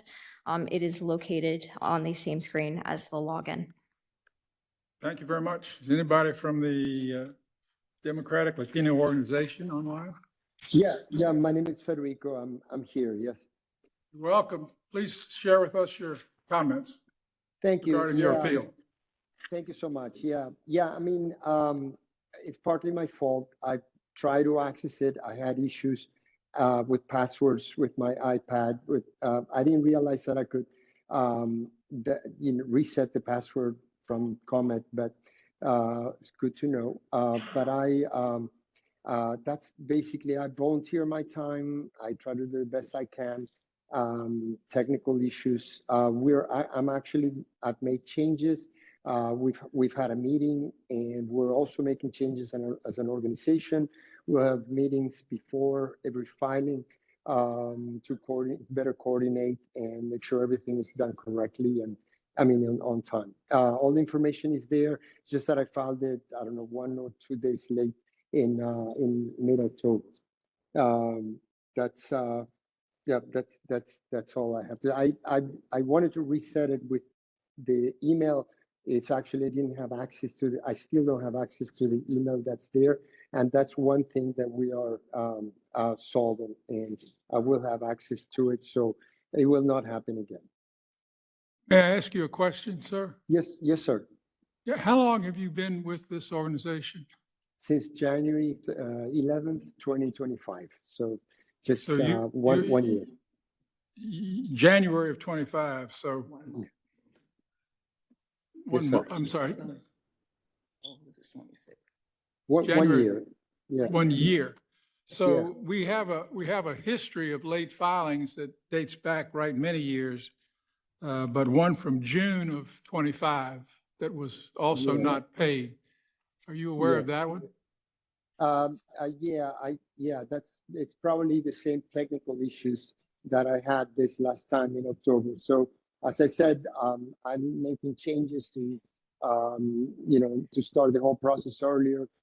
We as a committee are making changes and better coordinate and help each other, and so that this is done correctly on time.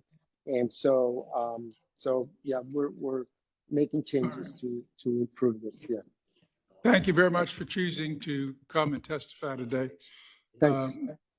Any members have any questions? Their motion? Mr. Chair, just to clarify. So I see 10 late filing fees, all unpaid here. Is that correct? So they've never paid these fees so even the $100 fee that's outstanding from June of 2025 has not been paid? None of them have been paid as far as our records go. Okay, Could you maybe explain to us why these have not been paid? Yeah, that's a good point. The only fee that I know of that I got notified of was the $1,000 fee. And that's why I'm here. I had no idea there were late filing fees from before. Otherwise, I, as a treasurer, would have paid them. If they happened before January 2025, then, I wouldn't be responsible for it in any way, but I would pay them. So we pay our whatever debt we have, we pay. So yeah, I wasn't aware of that, about that. I'm asking, we have a small budget. I'm asking if it can be reduced at least. And as I said, it's not going to happen again because of all the changes we're implementing. Thank you, sir. You're welcome. Is there a motion?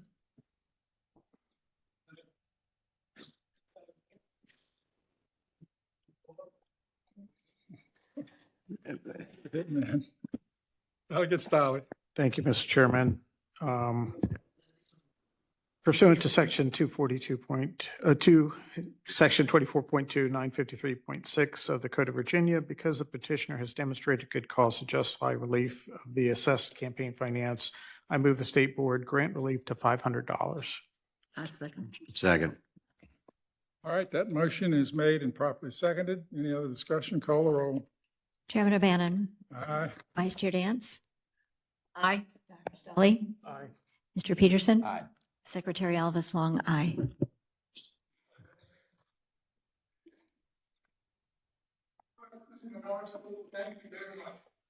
Thon, and all your hard work, and I want to thank the board for their patience in dealing with these. It's all a little new territory for us. We're going to now have a very short closed session, at which point we will be completed our agenda. So, Mr. Chair. Madam Vice Chair. Mr. Chairman, pursuant to Virginia Code Section 2.2-3711A7, I move that the board go into closed session for the purpose of discussing pending threatened litigation in accordance with Section 2.2-3712F. Susan Beals, Commissioner of Elections, Steve Koski, Election Services Manager, and Andrew Murphy and Dennis Polio, Office of the Attorney General, and will attend the closed session because their presence will reasonably aid the board in its consideration of the subject of the meeting. Thank you. Is there a second? Thank you. All call roll. Chairman O'Bannon. Aye. Vice Chair Dance. Aye. Dr. Stolly. Aye. Mr. Peterson. Aye. Secretary Elvis Long, aye. All right.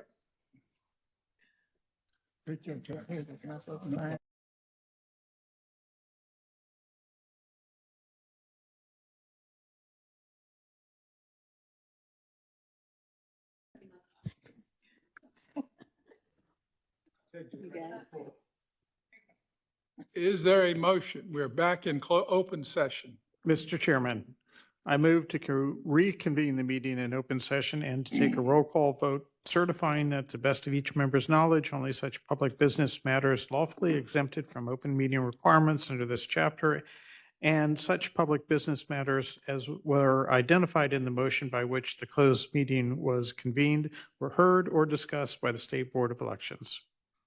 I second. Thank you. There's a motion properly seconded. Can you call the roll, please, Madam Secretary? Chairman O'Bannon. Aye. Vice Chair Dance. Aye. Dr. Stolly. Aye. Mr. Peterson. And then Secretary Elvis Long, aye. All right. Is there a motion for adjournment? I so move, Mr. Chair. Is there a Second. All in favor, unanimous? Aye. Everybody. All right. So I want to thank everybody. Branchelle, you and James are, I have, oh, go ahead. Go ahead. I'm sorry. No. just want to thank you all. Okay, now I want to say, my mic's off.